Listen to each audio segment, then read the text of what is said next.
क्योंकि आज यहाँ कांग्रेस पार्टी हुकूमत में है, रेवंत रेड्डी साहब की सरकार चल रही है और जो कांग्रेस पार्टी ने वादे किए थे माइनॉरिटी कम्युनिटी के लिए, जो चेवेल्ला डिक्लेरेशन करके उन्होंने वादा किया था, आज उन कोई भी वादे उनके ऊपर उन्होंने अमलावरी नहीं की है।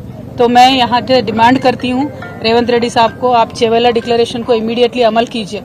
आप पे कोई भरोसा नहीं करने वाला था, इसीलिए आप लगातार गांधी फैमिली को तेलंगाना पे लाते रहे और उनके भरोसे पे थोड़े यहाँ पे लोग भी आपको वोट दिए।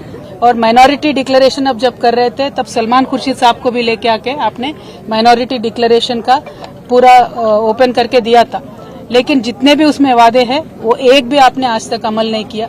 आपने बजट के बारे में बात किया, जो माइनॉरिटीज को, मुसलमानों को इस बार बजट में दिए उसमें 4% भी आज तक आपने खर्च नहीं किया।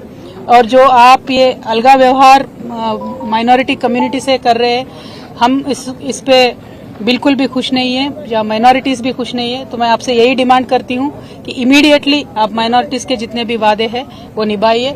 इस साल का बजट आपने 3000 करोड़ दिया है, लेकिन खर्च सिर्फ 700 करोड़ आपने किया है।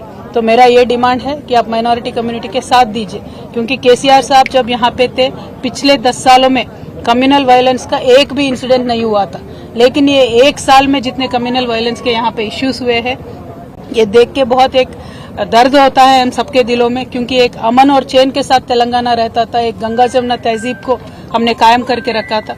लेकिन जब से रेवंत रेड्डी साहब आए हैं, ये तो कम्युनल वायलेंस पे ना ध्यान दे रहे हैं, ना मुसलमानों के तरक्की पे ध्यान दे रहे हैं, ना हिंदुओं के तरक्की पे ध्यान दे रहे हैं। इसीलिए मुझे लगता है जो जिस उनका व्यवहार है, उनका बर्ताव है, मुझे तो लगता है कि उनके रूट्स सारे आरएसएस में है, इसीलिए एक डिफरेंशियल ट्रीटमेंट ये दे रहे हैं, ऐसा मुझे लगता है। तो I will say that mister Revanth Reddy ji, आप अभी फोकस करिए माइनॉरिटी से इश्यूज पे, स्पेशली माइनॉरिटी वुमेन के लिए आपने जो प्रॉमिस किया था कि 1,60,000 देंगे कल्याण लक्ष्मी का, आप वो दीजिए। उसके साथ साथ आप सोना भी देने वाले थे, 1 तोला सोना भी देने वाले थे, वो दीजिए।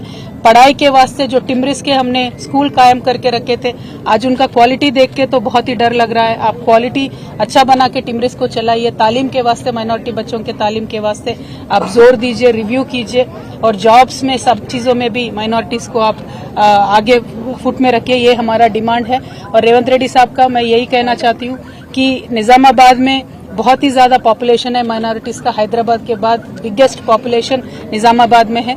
तो यहाँ लेकिन आज तक भी कुछ भी बजट निजामाबाद में आया नहीं है। यहाँ से शबीर अली साहब भी है, उन्होंने कंटेस्ट भी किया, लेकिन शबीर अली साहब ने भी कुछ भी जोर नहीं दिया, 1 भी रुपया निजामाबाद के लिए एडिशनली यहाँ पे नहीं आया है। तो मैं आपसे यही डिमांड करूंगी और लगातार मैं यही कहते रहूंगी कि जो भी कम्युनल इश्यूज है उन सब पे आप जोर दीजिए, चाहे वो जयनूर का इश्यू होने दीजिए या कुछ भी इश्यू होने दीजिए, उस पर जोर दीजिए और शांति कायम करके रखिए। Thank you.